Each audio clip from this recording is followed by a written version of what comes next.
So in Virginia, they established what they call a House of Burgesses. It's not unlike what we would consider our House of Representatives today. It's established in 1690 with the explicit purpose of encouraging people to actually settle the colony.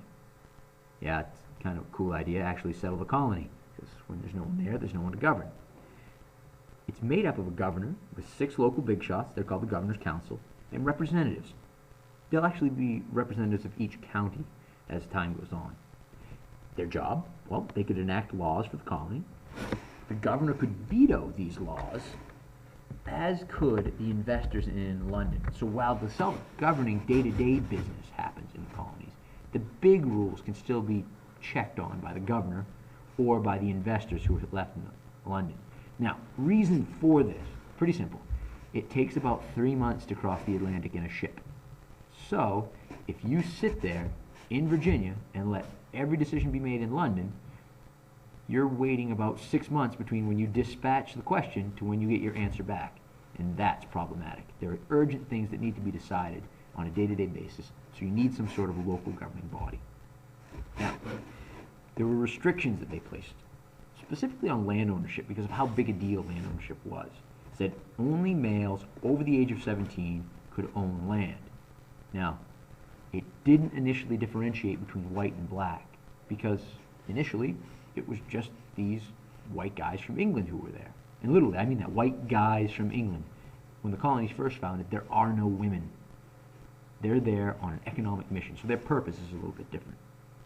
Now, in 1624, the Crown revoked the charter of Virginia. Basically, they weren't making any money, so the English Crown took them over. Think of it like bankruptcy.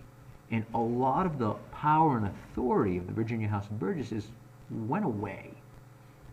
Some of the day-to-day stuff stayed, again, because of that time lag about crossing the Atlantic, but a lot of the autonomy, a lot of their ability to govern themselves was taken away.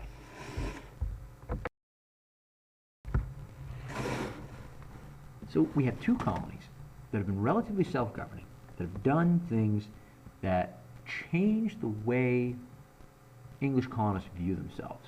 They've held on to the power to make their own decisions and basically ignored colonial powers from across the Atlantic. So if you're English, why do you let this happen?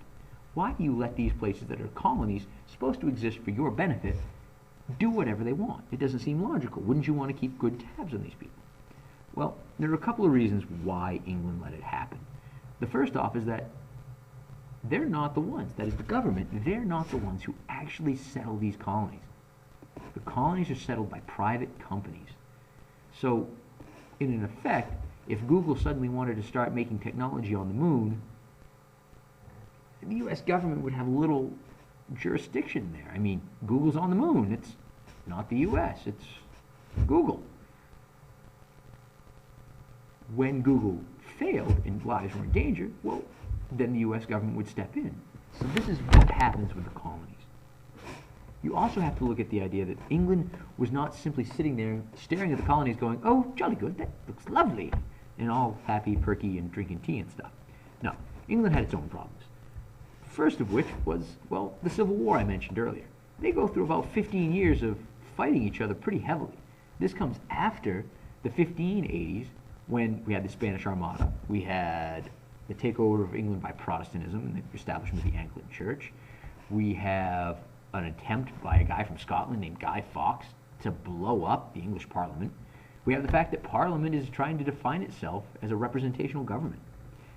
Then you throw in there that England's going through some economic problems, both in some of its colonies, which it finds very valuable, those in the Caribbean or those tending towards Asia, as well as home. They have a war with France, a war with Spain, a war with Holland, and the Netherlands. And just about anybody else who happened to hang out in Europe at that time fought against the English at some time during this colonial era. There was no real time where England could focus its energies into the colonies. Plus, they changed their form of government.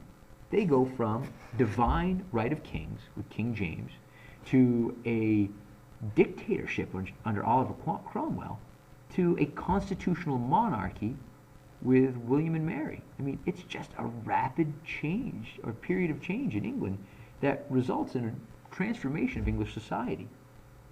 Plus, you have religious strife within the country between Catholics and Protestants as they try to deal with each other.